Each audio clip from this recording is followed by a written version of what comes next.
Hi everybody, it's JoJo, and I'm here to do a video I don't normally do. I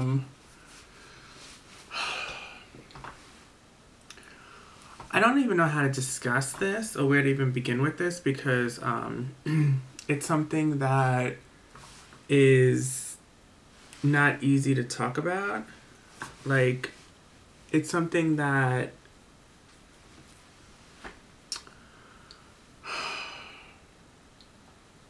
I mean, you hear stories on the news all the time about things that happen to, like, there's murderers, serial killers, all that stuff. Like, you hear it all the time on the news, you know. I've had my own scary situations off, like, the Grindr app where I felt like I was in danger of my safety in my life. You know, a lot of women are, they think they're safe, they're in love, and then, it's not the case. A guy could seem so nice. Like, I know it's two totally different situations, but I've had situations in my life where I've met guys, like, and they seem so nice, and then they start opening up more and more and more, and you start to realize that the person in the picture is not who is in front of you right now.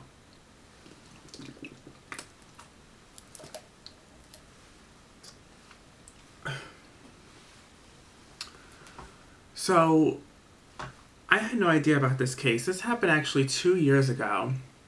This happened almost 3 years ago now. It happened in the summer of 2018, so August of 2018. And it came on Netflix, this documentary series. It came out end of September of 2020. And I was intrigued by it. I really was. And I kept like skipping on it, and then I finally watched it a couple of nights ago. I was like, let me watch this, because I normally don't watch documentaries. Like, I don't watch a lot of those like Snapped TV shows and Oxygen and all those investigating shows. Like, I know my grandma was obsessed with CSI and all those TV shows. I just was never into that realm of stuff. That just never intrigued me. I like thrillers and horrors, but I just never was into like investigation and those type of like TV shows like Snapped and everything based on true stories. But I was like, why not? You know, I forgot what it was called, like the American Family, something, that Murderer Next Door, something. Oh, the Murders Next Door. So I had no idea about this situation at all. This was actually a big thing that blew up all over the place, and I had no idea about it. I really didn't. So I went into the movie and the documentary series blind. A lot of people going into watching it probably didn't go in blind. They probably knew everything. I went in blind. So I had no idea what I was about to watch. And I'm still getting goosebumps from watching it. I was literally like, my heart was, from beginning, middle, and end, I was just like in tears. I was in shock. You know, it starts off with what the woman, Shannan Watts is her name. It starts off with her on her Facebook, and she's very open on her social media about talking about her family life and how happy she was and her kids and everything. So it starts off with her like talking about how she met this guy off Facebook. He befriended her in 2012. They got married. They had 2 kids, and then went on the way. She was pregnant. And I'm just like, oh my god! Like, she's such a pretty woman. Seems like such a nice husband. She has 2 precious kid girls. One was 4, and one was 3, I think. And I just was like, wow. Like, oh my god, so what turned? Like, why is this, like, what's gonna happen right now? Because it's starting off so pleasant. So, like, when does it turn bad? Like, what happens? And in the beginning of the movie, it was very vague. They really didn't tell you what happened. They didn't tell you anything. Like, it was literally like, you had to wait till the end to find out what happened. Unless, of course, you've heard of the story before and you knew what was gonna happen. I did not. So, Shannan got home from a business trip, and she got home, and there's a camera in front of the house. So they caught her coming home, the camera. You know, she comes in, her friend drops her off, and she goes inside. And that was it. That was the last time anyone ever saw of her. Last thing that was ever seen. You know, the friend dropped her off, and that was it. It's like giving me the chills even talking about it. I don't know if I can really go in depth about everything because this is just still giving me the goosebumps, honestly, just even thinking about it. But the friend Nicole, who dropped her off the night before, or that early morning, it was like 2 o'clock in the morning when she dropped her off, she had like a doctor's appointment for her, ultrasound for her, because she was pregnant. So she had some type of doctor's appointment, and then Nicole was going to drive her her friend Nicole was going to drive her that day, but she wasn't picking up, she wasn't answering. So she called the police right away. She said she came to her house, and her shoes that she wears every day was right there, and she's not answering the phone call, she's not answering, no one's in the house. This doesn't seem right. She missed her doctor's appointment. This just doesn't seem like her. The police came and was like, well, we need to, and so everything's a documentary series, so everything is captured on the camera on the police officer. So you see on the police officer that the video camera of what he's, you know how the cops have the cam on their thing. So that's what we're seeing right now. Whatever the cop is seeing, we're seeing, because the camera's right in front of him. So he gets to the house, and she's just telling him, like, yeah, she missed the appointment, blah, blah, blah. He says, we can't go into the house unless someone tells us to. So we need the husband to come home. The husband was at work. So the husband came home and greeted the police officer, and I was oblivious to this whole thing. I really did. I just couldn't believe that the husband had something to do with this. Like, the way Shannan was talking about him was as if he was this angel sent from above, and he was not capable of doing something like this. So I was just like, what happened? Like, was she kidnapped? Did she leave the husband and just not want to, I don't know, anything to do with him anymore? Did something happen and she just flew the coop? Like, I was oblivious at this point. I had no idea what was going on. Until something happened when the police officer was there. And that's when I started, like, questioning about this husband. His name was Chris. His name's Chris. I was like, I started questioning him. At the point when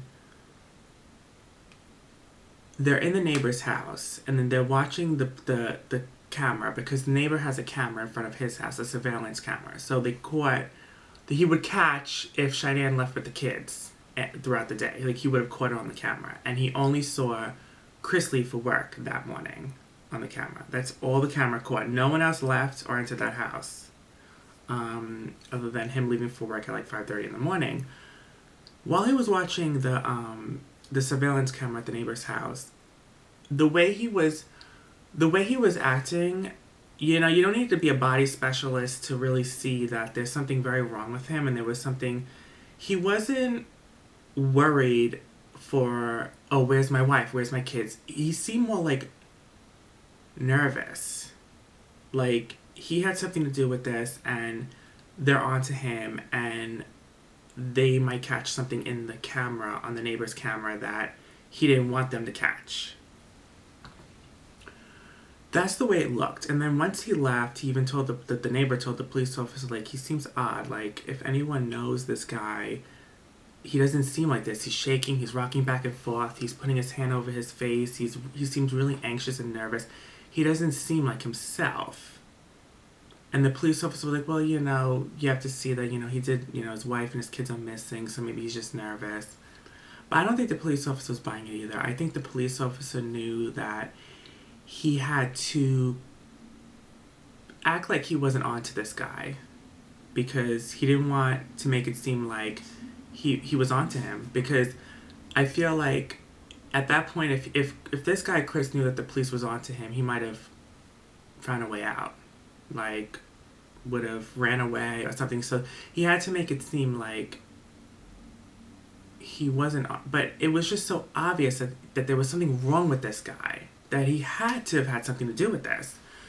So I'm watching this, right? And I'm just like, what the hell happened? What the hell is going on? Unless the video that Shannan keeps posting in pictures is not really what's going on behind the scenes. Like, people can post about their lives and say, oh, they're so happy, and then behind the scenes, other stuff is going on. So I'm like, I'm really curious about this. So this story is very gruesome. I'm just going to try to fast forward now. He did an interview the next day in front of the house saying, you know, he misses his wife and kids. And he wants them to come home. And the way he was acting in this interview was, again, very weird. Like, he was just like, no emotion. He was like emotionless. He didn't shed one tear. He didn't seem like he was worried. He seemed more like nervous, like, oh, they're on to him. And then when he did the interview, he was like so nonchalant about it. Like, she was at the supermarket with the kids and she'll be home any minute, knowing what he did. So I'm just like, this guy is sick. So I still didn't know that he did anything severe. Like, I don't know. I still was thinking, like, maybe it's just looking weird, but maybe he really didn't do anything. He gets interrogated the next day after that interview, and then now it's like, what? Okay, so she was missing August 13th, now it's like, what, August 15th?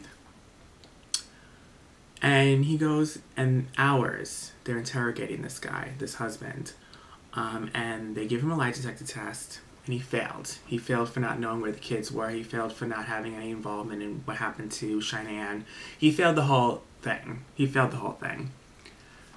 And I think the lie detector examiner knew that he was going to fail, because she told him before she started the test, she goes, you know, if you had anything to do with this, it'd be stupid for you to be here right now. Just to let you know. And he's like, no, I had nothing to do with it. She goes, okay, well, we're about to find out. So it's like she knew. But he kept denying it. He was like, oh no, the test is wrong. I had nothing to do with this. I had nothing to do with this. So then his father came in. Chris's father came in, and he wanted alone time with the father. Again, everything's captured on the camera on the ceiling, because, you know, they're recording the room. So everything's captured from that. So the father comes in, and he's just like, so what's going on? Like, are you going to talk to me? Like, we need to know where Shannan and the kids are. So what is going on? He starts talking about how Shannan killed the kids. This is him talking, Chris. Shannan killed the kids, and then he, out of rage, killed her. And I'm just like, you have no idea. I'm still getting goosebumps. Like, I'm like, oh my god, like, you can't unsee this. Like, this is something that you watch, and then it's just like, it like captivates. It's like haunting. You know, it's like haunting. So the father's in shock. The lie detector examiner, and then I think a police officer investigator came back into the room and was just like, so what's going on? And then he's just like, yeah. So he tells them that Shannan killed the kids and that he killed her out of frustration or whatever it was. No one's buying this story. No one's buying. I even think the father of Chris didn't even buy this story. Like, I believe that he didn't even buy this story because it just did not make any sense. Like, I don't know why he thought he would get away with this. I don't know. I don't get it. I just don't get it. So they're just trying to find out where the kids and the Shannan is buried at this point, because he must have put them somewhere. He starts telling them that they're Shannan is in the ground, in his work site. So he works at this oil company, like out in the fields. This is in Colorado. So they lived in Colorado. There was a family, you know, they all were living in Colorado. So this all happened in Colorado. So he was working out in the fields or whatever. That's where he works. So he put them at his job site. He buried her, Shannan, in the ground. And then he put the two kids in oil tanks out in the fields. And the police and everyone went and discovered the bodies, and they found them. He was arrested, obviously, and he was put to jail. He still worked for months. with the story that Shannan was the one who killed the kids until, I think it was, I don't know, November. He finally came clean and said, no, I was the one who killed the kids and Shannan. So why did he do this, right? So then you start discovering why he did this. He had this new girlfriend, this mistress, behind the scenes. He met her in June at his work site while Shannan was in North Carolina visiting her family in July. He had this affair with this woman. Shannan had no idea about this until, I think, the night she was on her business trip. One of the nights she was on her business trip, right before she came home and got killed by Chris. So it was that Saturday night. He went out and he ordered all this food for him and the girlfriend, and she found it on her credit card or something, that he spent all this money at this restaurant. He said that he was at this other place, but he lied. He was really at the restaurant. But she still had no idea that there was this other girl for 2-3 months now. The only thing she was saying to everyone was in text messages that they showed in the documentary, that he was becoming cold. Like, he just changed. There was something that changed in him that she couldn't put a finger on. There was something that was different. He changed, and he started changing in June when she told him that she was having a son, that she was pregnant. And then in the video, when she was telling him in the video, he didn't seem excited or happy at all. So we still don't know what made him do this. So he's obviously put to life in prison. He did not get away with this. I don't know why he thought he would.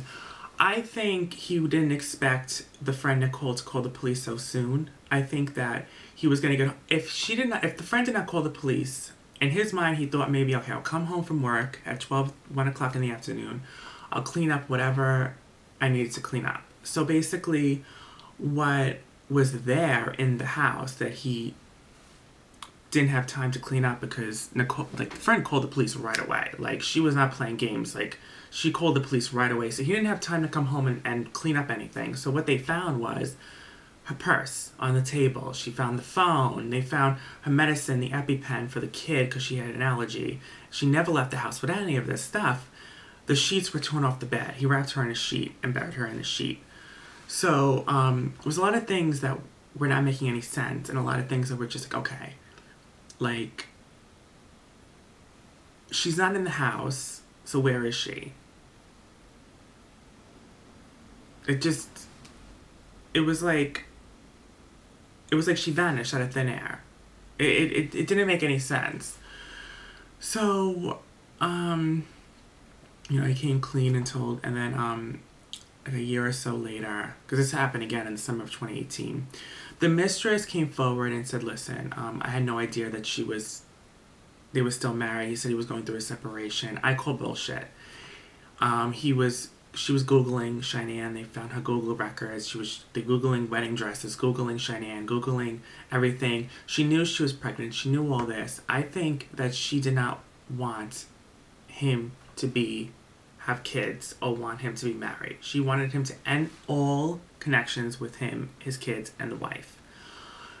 I think that she had something to do with this, the mistress. I think that she definitely told him, listen, you need to either run away with me, the kids and the wife can't be a priority. You know what I mean? Like, I'm the priority now. I think that's what she was putting into his head. But regardless of whatever she told him, she had nothing to do with the murders. He did this. People are saying that she had an involvement, that he wasn't working alone. I don't think that she told him to kill the kids or the wife. I think he did all that by himself. Why he did it, the investigator told him the only thing that makes sense is that he wanted this new life with this woman, and the only way to have this new life is to get rid of his old one. So he killed the kids and the wife. But then again, like, how did you think you were going to get away with this? Like, you think, oh, you kill the wife and the kids, and then you're just going to run away and live happily ever after with this new mistress that you have? Like, it just, like, I don't know if he was thinking or what, and, people are like, oh, he snapped. I don't know if he snapped. I think he had this in him forever. And maybe he was too quiet. And maybe that was the problem. Because they always say, watch out for the quiet ones. It's like, that is the truth. Like, why is he being so quiet? Maybe there's his inner demons and something going on with him for forever that no one knew about. That's what I think. And I think he didn't want anything to do with Shannan and the kids anymore. Regardless of this new woman or not, I think the new woman that came into his life kind of gave him that push. But I think all the while, I think that he was just not wanting this anymore, and he wanted to get rid of it, and he thought his only way to get rid of it was to kill all of them. But the way he describes this in like an interview in the prison, like people are interviewing him in prison, and he's describing this, and he's like talking about how it happened, and it's so haunting. I don't even want to repeat it. It's so crazy. The way he's, let me just look and see how much time I have. Okay, so I have 10 more minutes. I'm going to talk for 10 minutes. This is how he's describing what happened that morning when he killed Shannan and the kids. Now he's starting to really get in depth of what happened. He's saying that they had this argument, and in the argument, he just was telling her that he's cheating on her, and that he's not in love with her anymore, and blah, blah, blah, blah. And then he just starts, and then she tells him that she's never going to see the kids again, and that's when he snaps and starts choking her. The kid comes into the room and asks, one of the kids come into the room and asks, like, what are you doing with mommy? And he goes, oh, mommy's just sick and not feeling well. So he wraps her in a sheet, takes the kids in a car, and that's what the neighbor saw in the surveillance camera, him pulling out and loading things in a car. He didn't see what he was loading, but what he was loading was Shannan and the kids in the back seat. And Shannan was dead at this point, and the kids were alive. And they drove 45 minutes to his work site. He dumped Shannan in the ground, and then he killed the youngest, suffocated her in a blanket, and then he killed the next daughter, and he suffocated her, and they put both of them in oil tanks. I don't know. He keeps changing his story and lying and everything. If you see all these interviews, he keeps changing the story. He says he was on top of her, and then they were arguing and whatever, and he choked her, and then he said they had sex, and then they had the argument. I mean, she got home at what, 2 in the morning? He left 5:30 for work. So what? She slept for an hour. They had sex, and all this happened in 1 morning, in 2 to 3 hours. I personally think, and I could be wrong because no one knows the real truth but him. What I think happened was that I think he killed the kids before she got home. That's what I personally think. I think that he suffocated them. And he even said a little bit, he's like, I did try to kill them before she got home. And then she got home, and then he was shocked to see that they were still alive because he thought he killed them already. So he was shocked to see that the daughter ran in and said, what's going on with mommy? So he was, I personally think they were dead in the house. That's what I think. I think he killed them in the house. And then I think when she got home, she thought the kids were asleep, so she didn't even bother with that. So she went right to bed. And then I think that he killed her in her sleep. That's what I think. I don't think they had this argument, and then he snapped, and she said he was never going to see the kids again. I think that he killed her in his sleep. Even the father was like, there's no way that she was awake, and he jumped on her and choked her. There's no way, because he would not look like he looked like right now. He would have had some type of scratches or something on him, because he said his daughter was a fighter. And you see that she seems feisty, you know what I mean? So it doesn't seem like she's the person that will allow someone to just choke her and her just lay there and take it, even pregnant and all. So I do believe that she was fast asleep. And what's scary to think is that if he did do this in her sleep, and she must have woke up obviously while he was doing it, what was she thinking in those last few moments when she woke up and she found his hands on her throat? What was she thinking? Like, was she like, this can't be real? Did she think she was having a nightmare? Like, I just can't even believe it. But I don't get why he would still lie to this day and say that they had this argument, and then he choked her, and then the kids, he killed them out in the site. I don't know why he would still lie about that, if that is the case. I personally think he killed the kids in the house. He killed her in her sleep, and then he just took them and buried them out in the fields. But he did say something that was kind of haunting. He was like, that made me think maybe he did kill the kids out in the job site. He said that he was shocked that the kids were still alive because he thought he killed them in the house. So for them to wake up and be like, and heard the ruckus and was like, what's wrong with mommy?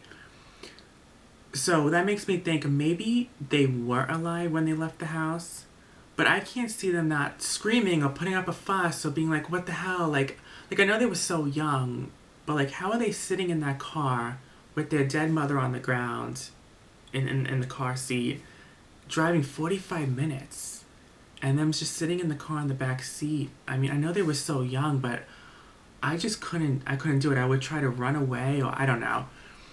But supposedly, he dumped them in oil tanks because he said that he wanted to make sure that they did not wake up again. So he dumped them in the oil tanks. The investigator was like, "Why didn't you dump Shannan in the oil tanks? Was she too heavy because she was pregnant?" He was just like, "No, I wanted to bury all of them, but because all this is premeditated." This is the thing. All this is premeditated. So if he knew all this, why is he saying, "Oh, I snapped because she said she's going to take the kids away," when all this was premeditated? He said he was premeditating this for weeks.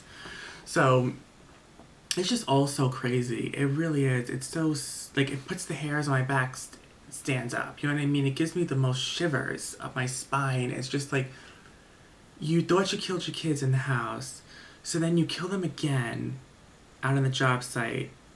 And then in your mind, you're like, well, maybe they're not completely dead, so let me dump them in oil tanks. It's just like,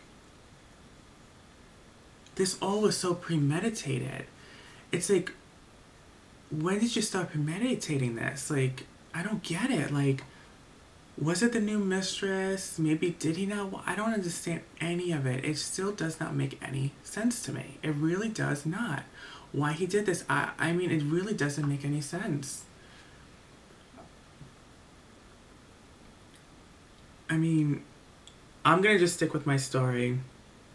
It doesn't make sense how he kills Shannan in one go, but then it takes him 2 goes to kill the kids. It just doesn't make any sense. I think that he killed them in the house, and that's it. I think he's just sticking with the story now because he's been saying it since day one. He took them to the job site and killed them at the job site. I think he did it in their sleep. But I think it's even scarier to think that he drove 45 minutes and then decided to kill them out on the job site one by one like that. Making the sister watch her younger sister get killed and be suffocated. It's just like, I feel like that's even sicker, but that's the story he's going by, and I don't know. I just want to say prayers to the family still, because I would never get over something like this. I don't care how long time has passed. I could never get over this. Someone that, you know, the parents, I mean, this was their son-in-law, and like, they trusted him and everything, and then he kills their daughter and their grandkid. It's just like, it's unbelievable. It's really unbelievable. It's just like, wow. It's just like, wow. So that's all I really want to say about this. I just really wanted to talk about this because I watched the documentary on Netflix, and it really got to me. Like, I was in tears. Like, I was literally in tears. I was in shock. I was in disbelief. And I just can't believe what I was watching. So if you watch it, if you guys are sensitive to stuff like that, don't watch it, because it's very explicit. And then the way he talks about it in the interviews, the way he said, like, how he was choking her and how it was just all so explicit and so in detail. I don't know how the mistress can live with herself, because I do think she said things to him. I don't get when he turned. I don't get if he always thought this, or he just turned that summer and was just like, I'm just gonna kill them. I don't know. I mean, for years he seemed like he was in love with her, and they had these loving kids, and he was this great dad. So I don't think we would ever know what made him turn. I don't think we would ever know. I can't see a woman doing this to him. He's a grown-ass man. You get what I'm saying? Like, I can't see a woman manipulating his mind that much to kill the kids and kill the wife. It's just like, he did this on his own. It was his decision. People think he had help, that the mistress helped him. I don't think she did, but then again, we don't know. We really don't know. There's holes in her story too, honestly. There's holes. She deleted the text messages of her and Chris. She deleted all this stuff. She was Googling Shannan before he killed Shannan. She was Googling her, lying about how she didn't know she was pregnant, but she had to have known because if she Googled her Facebook, she had it all over her Facebook that she was pregnant. So the mistress's story doesn't make any sense. Like, there's holes in her story too to make me believe she had something to do with this. But I think it's just nerves. I just think that she just doesn't want to say she had anything to do with this, even an inkling, because then it would look suspicious. But her lies are making her look suspicious. I mean, it's just sad. And Cheyenne had no idea. I really generally think that she had an inkling at the very end, but she still did not know this whole time he was cheating on her this whole summer. I really don't think that she had any idea until maybe that last weekend. And then I think he decided to kill them that weekend because at that point she knew the jig was up. She saw the receipt on the credit card bill. She's starting to question him. He said that he was slipping oxy in her drinks and trying to make her get a miscarriage, and then when that didn't work, I think that's when he's like, I gotta kill her. Because the oxy that he was slipping into her drinks to make her have a miscarriage wasn't working. But then again, that weekend she wasn't feeling well on the business trip, and she had a doctor's appointment that day because she wasn't feeling good. So maybe he didn't want her to go to the doctor's appointment because he knew if she did, they would have found oxy in her system, and then they would have known he was slipping oxy in her. So maybe that's why he killed her in a rush like that when she got home. That could be the thing too. And the kids would have been witnesses, so he disposed of them. It could have been anything. It could have went either which way. At the end of the day, he did this to his family. He killed them. He's going to spend life in prison. And rest in peace to the two girls and Shannan and the unborn son. It's very sad, the story, and I'm just going to leave it at that. I can go on and on about this. It's a really good documentary movie. It really is. It's haunting. It's crazy. But I would watch it. I recommend it. It's really intense. One of the craziest things I think I've ever... Even the judge, when he was giving the sentences out, he was like, this is the craziest, most haunting thing I think I've ever had to deal with in the years I worked as a judge. So, it's unbelievable. And then Chris's parents didn't really like Shannan from the get-go, so maybe that has something to do with him wanting them out of his life. I don't even know. It's just all so crazy. It's all so crazy. I love you guys, and I'll see you in the next one. It's crazy how you don't know anyone. You don't know who you're sleeping next to. You just don't know. You could be with them for years, thinking he's the greatest man, and then one day he's just gonna do this. It's absolutely crazy. It's like someone who's capable of this would show signs, right? And he didn't until that summer. So it's just, I don't even know. It's like, did this mistress put a spell on him? It's just so crazy. I mean, I can't. It's like once he met this woman, he became infatuated with her, and then he snapped. I personally don't think he snapped. I think he had this in him forever. I think he was too quiet. And that's why no one really knew who he really was, because he really wasn't talking about it. Because he was too quiet. And that's why they say, watch out for the quiet ones. Alright. I love you guys. Okay, bye.